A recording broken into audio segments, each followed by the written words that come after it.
WPR का, Vicks play reading का, ठीक है। इसमें हमने विक्स को रीड करना है मार्केट में, ठीक है। हमने एक विक को रीड करना है, उसके बाद हम मतलब कि आप देखें ना, सिर्फ WPR के टॉपिक पे ना आप ट्रेड ले सकते हैं, लाइव मार्केट का कॉन्सेप्ट सारा कुछ, ठीक है। आप ट्रेड ले सकते हैं 2-3 कैंडल के विक्स वगैरह को पढ़ के, लेकिन WPR पे सिंगल आप ट्रेड नहीं ले सकते, सिंगल आप इस कॉन्सेप्ट को मार्केट में अप्लाई करके ट्रेड नहीं ले सकते। इसके साथ आपको यहाँ तो कैंडलस्टिक रिएक्शन मिलाना पड़ेगा या कैंडलस्टिक रीडिंग मिलाना पड़ेगा, ठीक है। इन दोनों में से आपको एक चीज मिलानी पड़ेगी।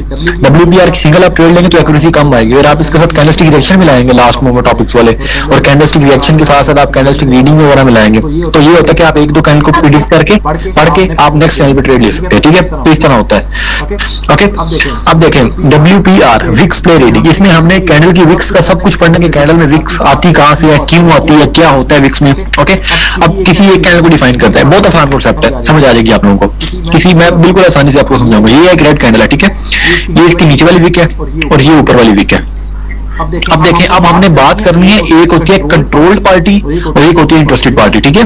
प्रेशर वगैरह भूल जाए, प्रेशर वगैरह भी आपको, प्रेशर तो लास्ट पे आता है ना, वो बात ठीक है, वो भी आपने याद रखना है, वो वैसी बात नहीं है। हमने देखना कंट्रोल पार्टी कौन सी होती है, ठीक है। कंट्रोल पार्टी,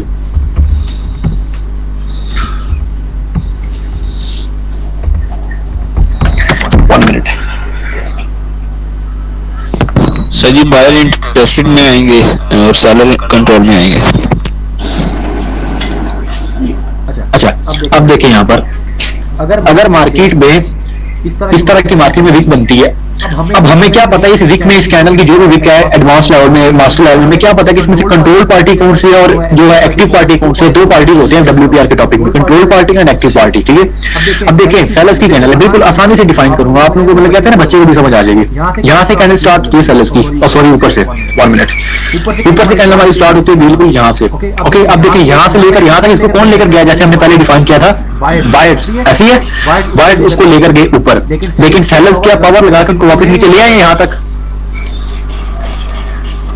यहाँ से लेकर यहाँ तक बायर्स ऊपर गए थे, सेलर्स उनको पावर लगा के नीचे वापस ले आए। मतलब जो यहाँ से लेकर इस पॉइंट तक जो बायर्स ने ऊपर तक पावर लगाई थी अपनी, वो बायर्स की पावर कंट्रोल हो चुकी है। बायर्स इस ऊपर वाली विक में कंट्रोल्ड है, ठीक है, सेलर्स के कंट्रोल में है। बायर्स ऊपर गए थे लेकिन सेलर्स उनको कंट्रोल करके नीचे ले आए, इसका मतलब ऊपर वाली विक में बायर्स कंट्रोल्ड है।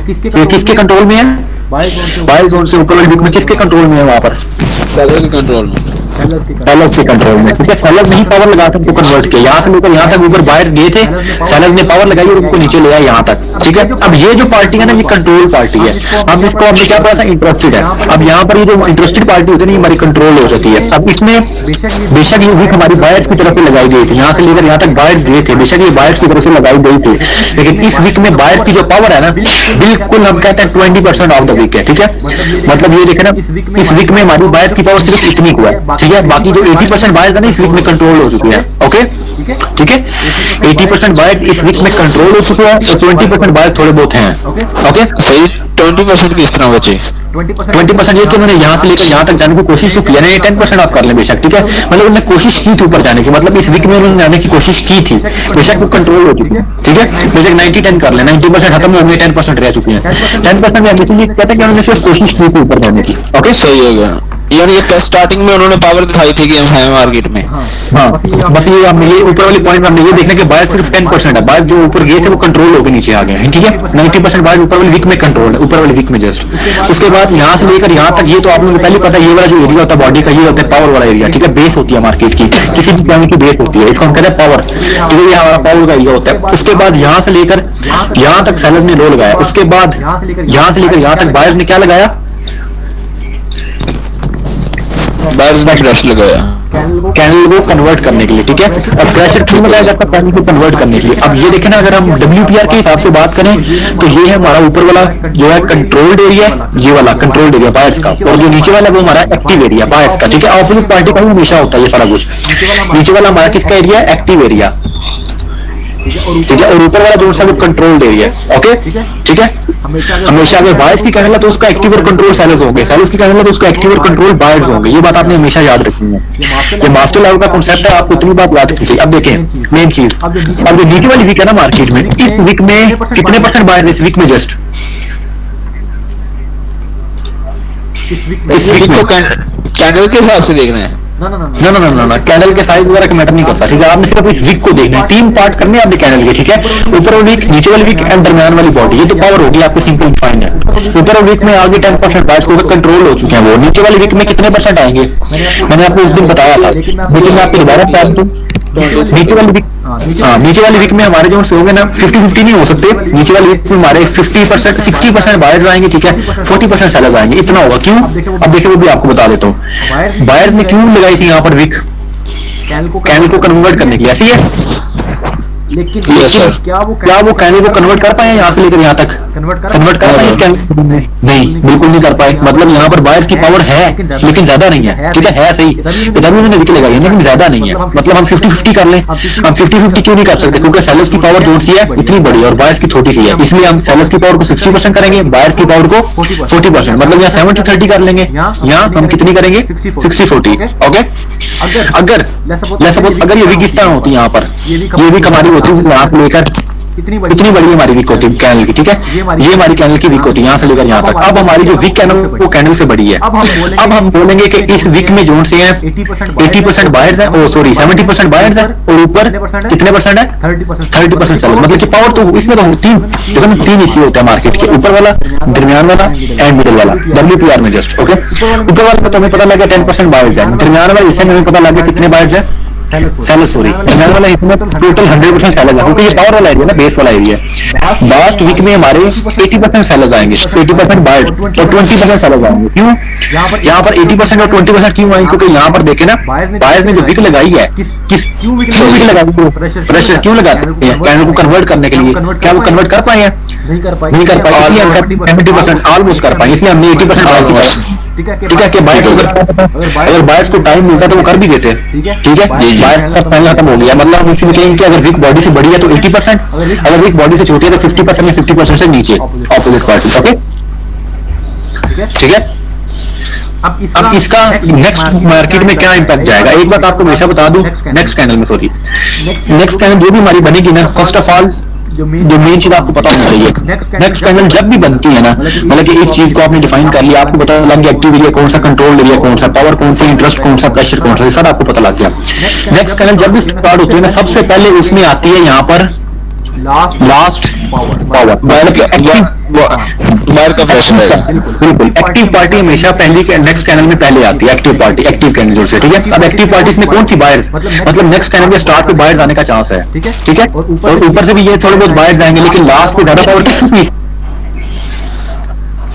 ज्यादा पावर यहाँ पर सेलर्स की थी, ठीक है। इसलिए हम कहते हैं कि हम एक कैंडल को डिफाइन करके, एक कैंडल को हम प्रेडिक्ट करके नेक्स्ट कैंडल हम ट्रेड नहीं ले सकते। हमें कम से कम 2-3 कैंडल में देखना है, हमने देखना है कि दूसरी कैंडल में कौन इंटरेस्टेड है, कौन पावरफुल है, तीसरी कैंडल में कौन है और कौन है। उसके बाद हम प्रेडिक्ट कर सकते हैं नेक्स्ट पे कि नेक्स्ट अब सेलर्स आ सकते हैं, ठीक है। 3 से 4 कैंडल को प्रेडिक्ट करने के बाद WPR में जस्ट, ओके, सही हो जाएगा। अगर आपको कैंडलस्टिक रिएक्शन एंड रीडिंग आ जाए तो आप एक ही कैंडल में WPR भी, रीडिंग भी, रिएक्शन भी लगा के नेक्स्ट कैंडल ट्रेड ले सकते हैं। कहते हैं ना back to back candle trades, वो यही होती है, रीडिंग और रिएक्शन आपने लगाना होता है साथ। ओके, ठीक है। अब देखें, अब हम लगाते हैं मार्केट में कोई भी हम यहाँ पर ना किसी और कैंडल को डिफाइन करते हैं आसानी के लिए हम किसी और कैंडल को डिफाइन कर लेते हैं यहाँ से। ये हमारी, अब इसको मैं रेज करता हूँ, ठीक है। अब मैं बायर्स की कैंडल को आइडेंटिफाई करता हूँ। ये हमारी बायर्स की कैंडल थी, ठीक है, ये इतनी कैंडल थी, यहाँ पर ये इसका थोड़ा सा आगे तो बता देना था आपने। किसका? यानी कि अगर सेलर साइड की ट्रेड बननी तो किस तरह सेलर इसमें नाकाम होने थे और किस तरह बायर आने थे, या बायर किस तरह नाकाम होकर सेलर आने थे। ट्रेड आपने कभी नहीं लेनी सेकंड कैंडल में, ठीक है ना। आपने उस पर ट्रेड लेनी है ना, तो आपने सेम तरीके से 3 कैंडल एनालाइज करनी है मिनिमम, ठीक है। अब इसमें जो हमें पता लग रहा है, इस पूरी कैंडल का हम प्रेडिक्शन करें पूरी कैंडल का, तो हम यहाँ पर मिनिमम हमें तकरीबन 80% नीचे है और 10% ऊपर है, 90% हमें बायर्स मिल रहे हैं और यहाँ पर तो 100% ये है। और ऊपर कौन है? देखें, दरमियान वाले हिस्से का अलग है, 100%, 100% एंड 100%, तीनों हिस्से की 100% पावर है। ओके, देखिए 100% क्यों, पहले हिस्से में 20% कौन थे? पहले हिस्से में 20% थे बायर और 80% सेलर्स, दूसरे हिस्से में 100% सेलर्स, क्योंकि पावर वाला एरिया ना, बॉडी है, 100% बायर, 100% सेलर्स होंगे। ओके, लास्ट हिस्से में कौन है? 80% बायर और 20% सेलर। ओके, अब हम काउंट करते हैं इसको। हमारे जो बायर्स हैं पूरी कैंडल में, पूरी की पूरी कैंडल में अब हमारे बायर्स बन रहे हैं सिर्फ 80%, 100%, और जो हमारे सेलर बन रहे हैं वो कितने बन रहे हैं, और है ना वो है हमारी सिर्फ यहाँ पर 100% बायर्स हैं। तो सेलर्स की एक तो 100% उनकी बॉडी है, और ऊपर से 80% ऊपर है, 20% नीचे है, तो 200% हमारे सेलर्स आ गए। ठीक है, इस कैंडल में सेलर्स झुके। ओके, इसी तरह हमने मिनिमम 3 कैंडल हमने डिफाइन किए, उसके बाद हम एक रिस्क ले सकते हैं। लेकिन जब तक मैं आपको ये सजेस्ट करूंगा, जब तक आपको कैंडलस्टिक रिएक्शन वगैरह नहीं ना आता, रीडिंग और रिएक्शन, आप इसको मतलब कि बैक टू बैक कैंडल पे ट्रेड करने के लिए ना यूज करें फिलहाल। ठीक है सर जी, कैंडलस्टिक रिएक्शन में वही चीज आती है ना, जिस तरह के अनसस्टेनेबल एरिया पे आती है, प्रेशर दिखाती है 30 सेकंड से पहले कैंडल। हाँ, वो सब चीजें आती हैं, रीडिंग में भी है तकरीबन इस तरह की आती चीजें। रिएक्शन हमने देखना था ना कैंडल करती क्या है, वो अपनी क्या देती है। अच्छा, अब बायर्स की करते हैं, ये हमारी बायर्स की कैंडल है। ठीक है, ऊपर से इस तरह मैं छोटी करूंगा और नीचे से मैं बहुत बड़ी वीक करूंगा, कंफ्यूज करने के। मैं सिर्फ आप लोगों से पूछूंगा, यहाँ से ये कैंडल स्टार्ट हुई है। ओके, यहाँ से लेकर यहाँ तक इसको कौन लेकर आया, बताएं। ऊपर से लेकर नीचे तक इसको सेलर्स लेकर आए, और फिर यहाँ से बायर्स ने पावर लगाई और यहाँ तक इसको ले गए। जो पहला वीक का हिस्सा है वो कंट्रोल्ड है या एक्टिव है? एक्टिव है, पहली वीक का हिस्सा जो नीचे वाला। एक मिनट सर जी, कंट्रोल्ड है, क्योंकि यहाँ से लेकर यहाँ तक नीचे सेलर्स आए, लेकिन बायर ने कंट्रोल कर लिया सर जी। और कंट्रोल पार्टी में क्या था, यहाँ पर इतने डीप देखे सेलर्स आए थे, इतने डीप सेलर्स आए थे, लेकिन बायर ने फिर भी पावर लगा के उनको कंट्रोल कर दिया। मतलब सेलर्स इस वीक में कितने हैं, 10% या 20%, ऐसी है। पूरी वीक कंट्रोल हुई, इतनी बड़ी कंट्रोल किया बायर ने, मतलब बायर की पावर बहुत ज्यादा, 10% या 20% सेलर्स होंगे बस। ओके, वो भी क्यों, क्योंकि उन्होंने आने की ट्राई किया बस। ओके सर जी, मगर इसमें ज्यादा आने की ट्राई नहीं की, यानी कि वीक ज्यादा लंबी है, ज्यादा आने की ट्राई भी की है, लेकिन ज्यादा कंट्रोल भी तो हो गया ना। फिर जितने उन्होंने ताकत लगाई है आने में, लेकिन बायर ने उससे ज्यादा ताकत लगाई, कंट्रोल कर ली है। बायर हमेशा इससे ज्यादा ही होंगे। ठीक है, सही हो गया। ये बात ये भी हमने, अगर हम चाहें ना तो कंट्रोल वीक में 0% रख सकते हैं बायर्स, लेकिन ये भी हमने क्यों रखते हैं, सेफ रहने के लिए, क्योंकि हमें पता है कि अगर सेलर्स आने की ट्राई की है ना तो नेक्स्ट में भी आने की ट्राई कर सकते हैं, इसलिए हम 20% रख सकते हैं इसमें। ठीक है, चलिए आप लोगों की आसानी के लिए मैं इसमें कहता हूँ अगर वीक बड़ी है ना तो 30% आप कर लें मैक्सिमम। ओके, उसके बाद यहाँ से लेकर ये हमारा जी सेकंड हिस्सा, ये हमारा सेकंड पार्ट है। इसमें कौन है 100%? बॉडी वाला सेकंड हिस्सा होता है, बॉडी कहीं पर भी हो 100% बायर्स। पहले हिस्से में कितने परसेंट सेलर्स, कितने परसेंट बायर्स?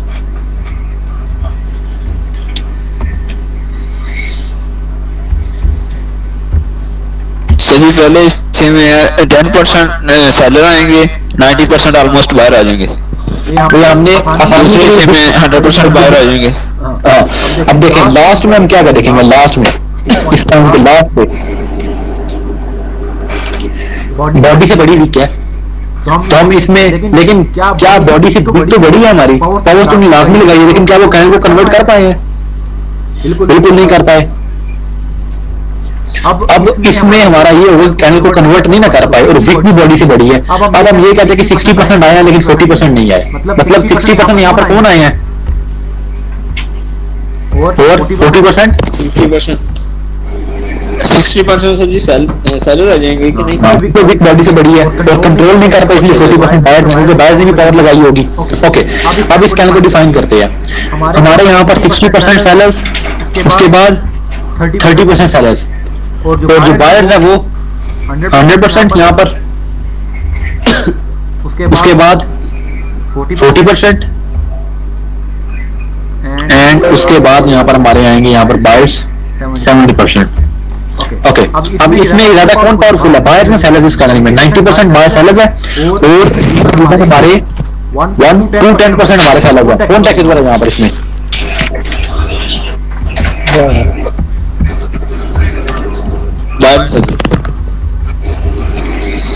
इस कैंडल में भी हमारे बायर्स जीत गए। ठीक है, बायर्स जीत गए हमारे। ये हमारा, हालांकि देखिए ये हमारी, हमें देखने में लगता है कि बहुत ज्यादा वीक कैंडल है, लेकिन इसमें देखिए बायर्स सेलर्स से बहुत डबल से भी डबल पावर के साथ है। सेलर्स की 90% है, बायर्स की 10% है, मतलब सेलर्स डबल से भी ज्यादा बायर्स के ताकतवर है।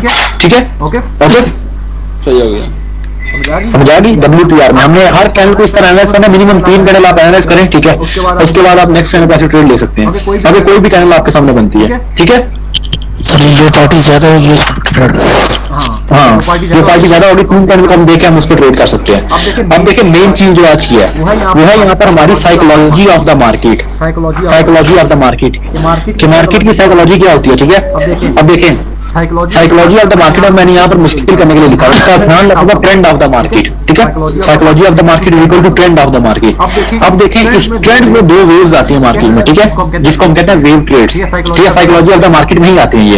एक हमारी आती है करेक्टिव वेव और एक हमारी आती है इंपल्सिव वेव, ठीक है। बहुत इंपॉर्टेंट होते हैं ये, आपने गौर से सुनना है, ठीक है। करेक्टिव वेव होती है हमारी, और सेकंड वन कौन सी होती है? Impulsive wave. इंपल्सिव वेव, ठीक है। ये हमारी 2 स्ट्रॉन्ग वेव्स होती है मार्केट में, देखें। अब देखें करेक्टिव वेव, इसका करेक्टिव अगर मैं आसानी से आपको समझाना तो करेक्टिव का मतलब है यहाँ पर दुरुस्त करना, करेक्ट करना, दुरुस्त करना, ठीक है। इंपल्स का मतलब है यहाँ पर पावर, ठीक है। ये होती है करेक्टिव वेव, ऐसी वेव होती है जो मार्केट को दुरुस्त करती है।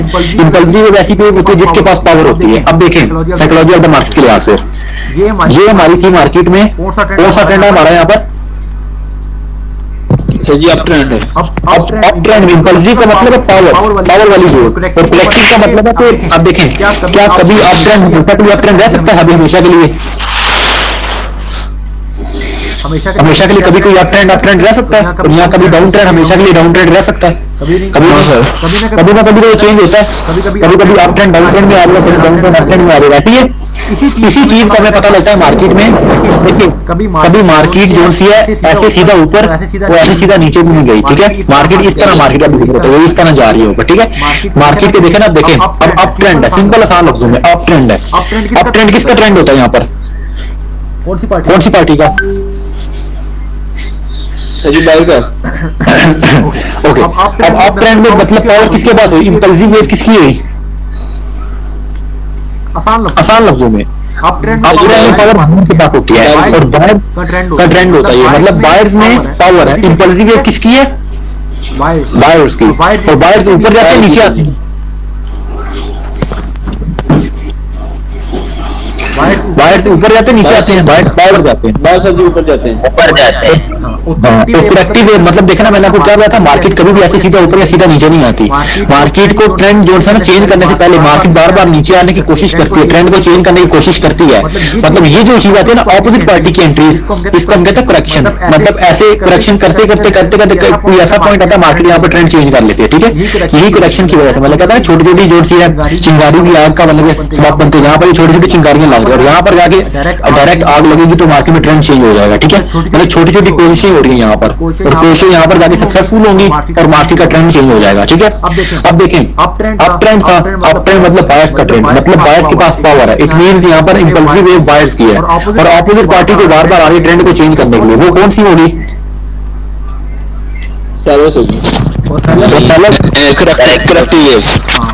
करेक्टिव वेव मतलब ऑपोजिट पार्टी। अप ट्रेंड में करेक्टिव होंगे क्योंकि अप ट्रेंड को कन्वर्ट करने का डाउन ट्रेंड को कन्वर्ट करना चाहते हैं बायर्स, ठीक है। मतलब अप ट्रेंड में सेलर्स करेक्टिव होंगे, करेक्टिव, ठीक है, और अप ट्रेंड में बायर्स को सॉरी सेलर्स करेक्टिव होंगे। अब देखें यहाँ पर मैं यहाँ पर डाउन ट्रेंड आपको बना के दिखाता हूँ, बहुत आसान है। ये अब मार्केट है हमारी, ठीक है। ये हमारा यहाँ पर डाउन ट्रेंड, ये अब मार्केट है हमारी, ठीक है। ये हमारा यहाँ पर डाउन ट्रेंड है। डाउन ट्रेंड किसका ट्रेंड होता है? ओके, अब डाउन ट्रेंड किसका ट्रेंड होता है? इसमें किसके पास पावर होती है? इसमें किसके पास पावर होती है? सेलर होंगे। इसका मतलब इंपल्सिव वेव डाउन ट्रेंड में किसकी होती है? ओके ओके, अब कोई भी ऐसा पॉइंट आएगा जहाँ पर जाके ये ट्रेंड चेंज होगा, ऐसी है। अब अभी तक यहाँ पर डाउन ट्रेंड है। अब डाउन ट्रेंड में ये चीज बताएं मुझे यहाँ पर, ये जो ऑपोजिट पार्टी बार बार आ रही है इस ट्रेंड को चेंज करने के लिए, ये चीज किसकी है? बायर आ रहे हैं बार बार, ये कौन सी वेव है? Corrective wave. बायर बार बार आ रहे हैं ट्रेंड को चेंज करने के लिए, मतलब बायर इस ट्रेंड को करेक्ट करना चाहते हैं। डाउन ट्रेंड में बायर्स करेक्ट करेंगे, अप ट्रेंड में सेलर्स करेक्ट करेंगे, ठीक है। ओके जी, मतलब यहाँ पर ये वेव हमारी कौन सी? अब अप ट्रेंड शुरू होगा, ये वेव हमारी कौन सी होगी? अब ये हमारी इंपल्सिव वेव हो गई बायर्स की। उसके बाद ये वाली वेव किसकी हो रही है? ये तो इंपल्सिव वेव है बायर्स की, और ये करेक्टिव है सेलर्स की। ये भी करेक्टिव है सेलर्स की। अच्छा ये इंपल्सिव है सेलर्स की। ओके, बहुत अच्छे। ये करेक्टिव इम्पल्सिव है, बस आपको पता होना चाहिए मार्केट में होता क्या है, ठीक है। ये बस इसका कोई ट्रेड वगैरह नहीं बनती आपको, बस आपको पता होना चाहिए मार्केट में, जैसे हमने पढ़ा था ना स्ट्रक्चर वगैरह मार्केट का, उसी तरह ये करेक्टिव एंड इम्पल्सिव वेव्स होती हैं। अब देखें वेव की ये पावर होती है, मैं आपको वेव्स की पावर बता दूं। वेव्स का मतलब ये बिल्कुल नहीं होता, मैं इसको रेज करते हैं 1 मिनट। अब आपको पता है मार्केट में अप ट्रेंड आपका यहाँ पर मार्केट में चल रहा है, ठीक है। इसका मतलब ये बिल्कुल नहीं है कि मार्केट में ये अप ट्रेंड है ना, मार्केट जब नीचे आएगी आप यहाँ से 10 मिनट के लिए ले लें, कोई पता नहीं आपको क्या पता मार्केट यहीं से ट्रेंड चेंज कर लो, ठीक है। आपको क्या पता है, इसका सिर्फ मकसद ये होता है मार्केट में बनाने का, इसको मतलब ये कोर्स में इसलिए ऐड किया गया कि आपको पता है मार्केट में कि सेलर्स जब आते हैं ना तो डायरेक्ट नहीं आ रहे थे मार्केट में, उनके आने से पहले उनकी बहुत ज्यादा कोशिशें होती है मार्केट में आने की, ठीक है। ये कोशिश होती है जब यहाँ पर फेलियर आ रहे होते हैं बार बार, तो कोशिश करके एट द एंड वो यहाँ पर सक्सेसफुल हो जाता है ट्रेंड चेंज करने के लिए। और ऐसे ही जब बायर्स होते हैं ऐसे डाउन आ रहे होते हैं बार बार सेलर्स, जब यहाँ से बायर्स ट्रेंड चेंज करते हैं तो डायरेक्ट नहीं चेंज करते, तो उनकी पहले बहुत ज्यादा कोशिशें होती है मार्केट में ट्रेंड चेंज करने से पहले, ठीक है। तो मार्केट में कभी अप ट्रेंड जोन से डायरेक्ट सेलर्स में नहीं आया और डायरेक्ट डाउन ट्रेंड जोन से बायर्स में नहीं गया, पहले उनकी आपको कोशिशें नजर आएंगी मार्केट में, ठीक है। अगर कभी भी मार्केट में देखें एक चीज आपको बता दूं, इसकी टिक जोन से ना वही होती है, अगर कभी भी मार्केट देखे ना ऐसे डाउन आ रहे हैं, सपोज कभी कभी ऐसे डाउन आते थोड़ा बहुत बायर्स आते, लेकिन ऐसे मेन बायर्स नहीं आते, थोड़े बहुत एरिया कैंडल आते फिर डाउन आ जाती है। इसको हम देखें मार्केट अगर डायरेक्ट चेंज करती है ना ऐसे, तो ये हमारा फेक ट्रेंड होता है। फेक क्यों फेक होता है, क्या बायर्स ने यहाँ पर स्ट्रॉन्ग कोशिशें की थी इस ट्रेंड को चेंज करने के लिए, स्ट्रॉन्ग कोशिशें? नो सर, अगर बायर्स ने स्ट्रॉन्ग कोशिशें नहीं की तो बायर्स अचानक मार्केट में आ नहीं सकते। ये सिर्फ आपको दिखाया जा रहा है कि मार्केट में ट्रेंड चेंज होगा ताकि आप अप ट्रेंड की ट्रेड को लें, लेकिन मार्केट यहाँ पर रियली तौर पे डाउन आएगी कभी ना कभी, ठीक है। क्योंकि बायर्स ने अगर कोशिशें की है ना, बायर्स अगर इस तरह बायर्स बार बार आ रहे थे, इस तरह जैसे हमारा स्ट्रक्चर होता है मार्केट का, ब्रेकआउट स्ट्रक्चर या चॉच, इस तरह के बायर्स आ रहे हैं तो हमारे लिए ठीक है। अगर बायर्स चेंज करते हैं तो ओके, हम अप ट्रेंड की ट्रेड दे सकते हैं अगर चॉच होता है तो। लेकिन अगर मार्केट में बायर्स आई बहुत वीकनेस के साथ रहे हैं, इस तरह मार्केट डाउन आती है 10-15 या 2-3 कैंडल आती है 4-5 सेलर्स की, उसके बाद एक बायर्स आ जाता है यहाँ से, फिर सेलर्स आ जाते हैं, फिर एक बार 2 बायर्स आ जाते हैं, फिर सेलर्स, फिर 2-3 बायर्स आ जाते हैं, इस तरह। ये हमारी कोशिशें नहीं होती है मार्केट में ट्रेंड चेंज करने की, ठीक है। अगर यहाँ पर मार्केट आपको ट्रेंड चेंज करने की दिखाती है ना अपने साथ, अचानक मार्केट में बायर्स आ रहे हैं तो आपने अप ट्रेंड की ट्रेड कभी नहीं देखी मार्केट में, क्योंकि आपको पता है कि बायर्स ने इतनी कोशिश नहीं की हुई है ट्रेंड चेंज करने की, तो बायर्स नहीं आ सकते यहाँ पर। आपने फिर भी यहाँ पर जो भी ट्रेड ढूंढनी है डाउन की ढूंढनी है, क्योंकि मार्केट में ट्रेंड डाउन का ही होगा। ओके, ठीक है। आपके पास कोई पूछनी आपने मार्केट में बायर्स कितनी दफा आए, किस तरह आए, ठीक है।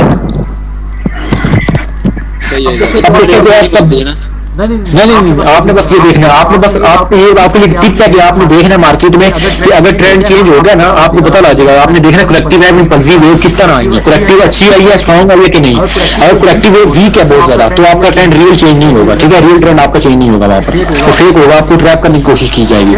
ओके, करेक्टिव वेव आपकी स्ट्रॉन्ग होनी चाहिए अगर ट्रेंड चेंज होना तो। अब देखिए मेन चीज है फेयर वैल्यू गैप। फोरेक्स का कॉन्सेप्ट है, बाइनरी में इसका कोई काम नहीं है, कोई भी काम नहीं है इसका, ठीक है। अगर आप में से कोई फोरेक्स ट्रेडर है तो ये सिर्फ उसके लिए, फोरेक्स और क्रिप्टो वगैरह के लिए, ठीक है।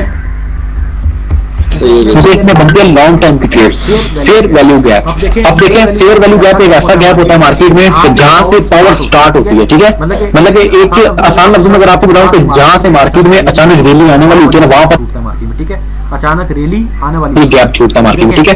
अचानक रैली आने वाली होती है। अब देखिए मैंने आपको क्या लगा फेयर वैल्यू गैप कहां से छूटता है, जब मार्केट लिक्विडिटी को ब्रेक करती है। लिक्विडिटी को maximum time fair value gap वहीं पे छूटता है, लिक्विडिटी को ब्रेक करती है। जैसे मैंने लिक्विडिटी का बताया था, मार्केट आई डाउन, ठीक है। मार्केट ने यहाँ पर बनाई अपनी लिक्विडिटी 2, 4, 5 घंटे की। फोरेक्स का पूछ सकते हैं तो यहाँ पर 10-10 घंटे की लिक्विडिटी होती है, ठीक है। सपोज यहाँ पर मार्केट ये हमने एरिया मार्क किया था लिक्विडिटी का, ठीक है। अब ये कहीं से भी ब्रेक होगा। अब सपोज अब देखना लिक्विडिटी जब भी ब्रेक होती है ना, अगर मार्केट एक तो कहने के साथ इसको ब्रेक करते हैं फिर अंदर आ जाते हैं, ये इसके ब्रेक नहीं होते हैं।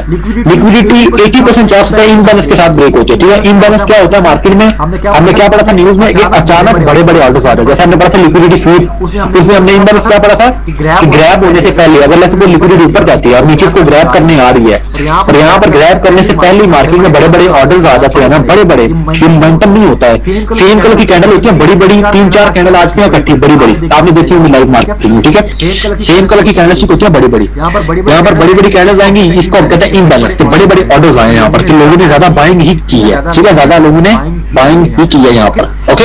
इसको हम कहते हैं इम्बैलेंस। बायर्स का भी हो सकता है, सेलर्स का भी हो सकता है। अगर आपका फेयर गैप छूटना चाहिए ना, तो आपका इम्बैलेंस की वजह से छूटना चाहिए, उसके अलावा आपका नहीं छोड़ना चाहिए, ठीक है। वो आपका अच्छा वर्क नहीं करता, करते हैं वो भी वर्क, लेकिन अच्छे नहीं करते। अब यहाँ पर देखिए दो तरह के फेयर वैल्यू गैप्स होते हैं, ठीक है। एक अच्छा होता है और एक बुरा होता है, मतलब एक की एक्यूरेसी अच्छी होती है, एक की एक्यूरेसी नहीं अच्छी होती है। एक हमारा फेयर वैल्यू गैप होता है कि जिसमें क्या होता है, मार्केट के अंदर से इम्बैलेंस स्टार्ट होता है, अंदर से फिर मार्केट ऐसे ऊपर जाता है। इम्बैलेंस ये होता है हमारा एक जो हमारा जहां पर स्ट्रॉन्ग फेयर वैल्यू गैप छूटता है, ठीक है, स्ट्रॉन्ग फेयर वैल्यू गैप। और एक हमारा फेयर वैल्यू गैप होता है जो बुरा होता है। वो क्या होता है कि मार्केट के अंदर से इम्बैलेंस स्टार्ट नहीं होता, मार्केट की एक कैंडल से बाहर आती है, उसके बाद मार्केट में इम्बैलेंस आता है बड़ा बड़ा, ठीक है। ऐसे ये हमारा होता है वीक फेयर वैल्यू गैप, ठीक है, weak fair value gap, okay. देखो जरा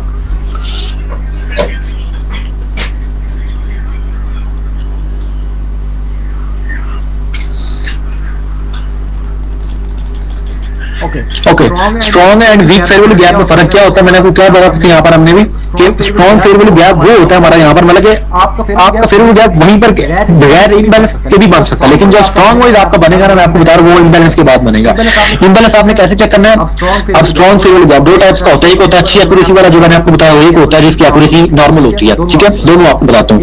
एक हमारा इम्बैलेंस आना चाहिए मार्केट में कि बड़े बड़े ऑर्डर्स आने चाहिए, जिस लिक्विडिटी एरिया के अंदर से बड़े बड़े ऑर्डर्स आते हैं अगर, तो ये हमारा होगा स्ट्रॉन्ग फेयर वैल्यू गैप में, एफवीजी स्ट्रॉन्ग होगा बहुत ज्यादा, ठीक है इसमें, क्योंकि यहाँ पर जो पावर जो है ब्रेक ऑफ द पावर हुआ, यहाँ पर जो पावर ने ब्रेक दिया, जिस पावर ने बायर्स के ऑर्डर ने, उन्होंने इस एरिया को अंदर से ब्रेक दिया, ठीक है, अंदर से। इसमें हमारा फेयर वैल्यू गैप बहुत ज्यादा स्ट्रॉन्ग होता है, मतलब वो इस लिक्विडिटी एरिया को, इस जोन को ब्रेक करके बाहर आया, मतलब उसने इतनी पावर लगाई थी, इस जोन को, लिक्विडिटी एरिया को ब्रेक किया और बाहर भी स्ट्रॉन्गनेस के साथ आया और इम्बैलेंस अपना कंटिन्यू किया, ठीक है।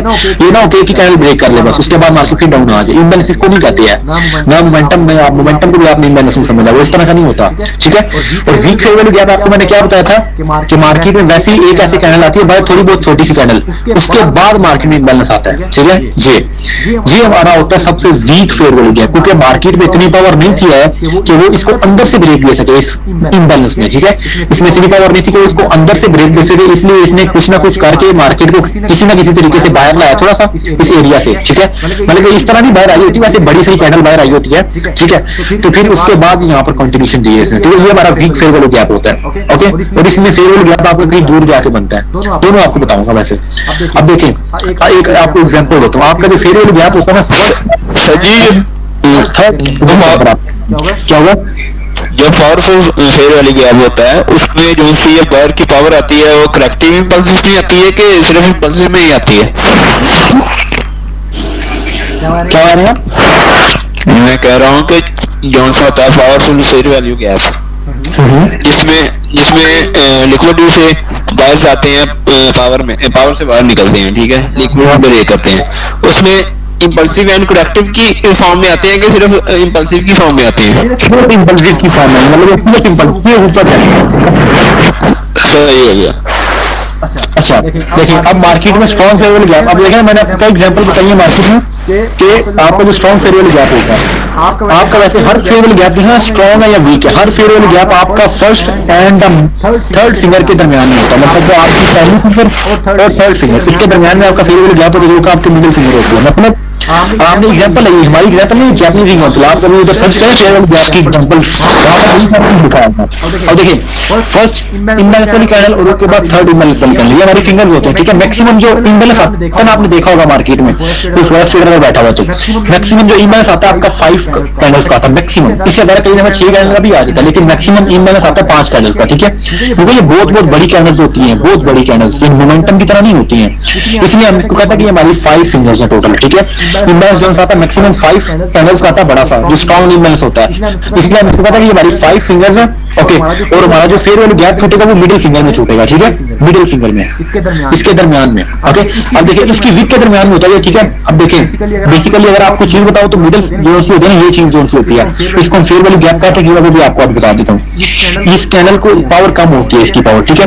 बेसिकली हमारी इसकी हम इसको कहते हैं कि इसमें पावर बहुत ज्यादा है, जोन के अंदर से निकले इतनी पावर के साथ जोन को ब्रेक करके बाहर आई है, ठीक है। पावर तो इसमें बहुत ज्यादा थी, लेकिन इसको जोन को ब्रेक करने में ना थोड़ी सी पावर इसकी कम हो गई है, हम चाहे तो यहीं पर लगा सकते हैं, ठीक है। लेकिन इसको जोन को ब्रेक करने में पावर इसकी कम हो गई है, ठीक है। अब देखें अगर यहाँ पर ये जो कैंडल होती है ना सेकंड मिडल वाली फिंगर जो आपकी होती है 5 कैंडल्स की जो होती है 5, अब देखें अगर आपकी जो मिडल कैंडल है मतलब जो फेयर वैल्यू गैप में जोन के ब्रेक होने के नेक्स्ट कैंडल जोन होती है, जोन के ब्रेक होने के बाद इस कैंडल ने जोन को ब्रेक दिया, उसके बाद नेक्स्ट कैंडल ये है, ये हमारी कैंडल की कंटिन्यूएशन कैंडल, ठीक है। वो हमें बताती है कि फेयर वैल्यू गैप कंटिन्यू करेगा कि नहीं, इसमें बहुत ज्यादा पावर होती है। ये फेयर वैल्यू गैप की मतलब कि 50% पावर फेयर वैल्यू गैप की सेकंड कैंडल पर डिपेंड करती है कि ये कंटिन्यूएशन देगी या वापस आएगी, ठीक है। हमारा जो इम्बैलेंस होता है ना वो इसी तरह आता है। इम्बैलेंस मार्केट में सेकंड कैंडल इम्बैलेंस की मोस्ट पावरफुल होती है, जरूरी नहीं लिक्विडिटी की तरफ से आई मार्केट में, इस इम्बैलेंस की जगह मोमेंटम भी आ सकता है, कोई ऐसा मसला नहीं है। जब बस ब्रेक होना चाहिए, मैं आपको स्ट्रॉन्ग वाला बता रहा हूँ कि इम्बैलेंस के साथ ब्रेक होता है तो ज्यादा अच्छा है। मोमेंटम के साथ बेशक ब्रेक हो जाए तब भी आपका फेयर वैल्यू गैप बन जाएगा यहाँ